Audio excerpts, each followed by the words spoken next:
আজকের recipe homemade cupcake. দুটো ডিম, ময়দা, গুঁড়ো দুধ, বেকিং পাউডার দিয়ে ভালো করে চেলে নিতে হবে। তারপরে 1 কাপ তেল দিয়ে ভালো করে মিশ্রণটা বানিয়ে নিতে হবে। ব্যাটারটা ভালো করে ফাটিয়ে নিতে হবে। এবার একটু লিকুইড দুধ দিয়ে দিতে হবে। দেওয়ার পর ভালো করে ফাটিয়ে নিয়ে কাপে কাপে ঢেলে দিতে হবে।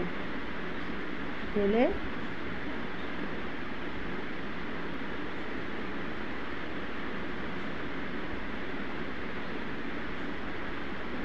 কেক ওভেনের ভিতরে দিয়ে তারপর চেরি ফল ওপর দিয়ে চেরি ফল দিয়ে দিতে হবে।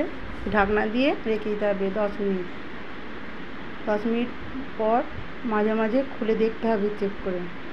আবার ঢাকা দিয়ে হয়ে গেছে হোমমেড কেক। পরিবেশন করুন।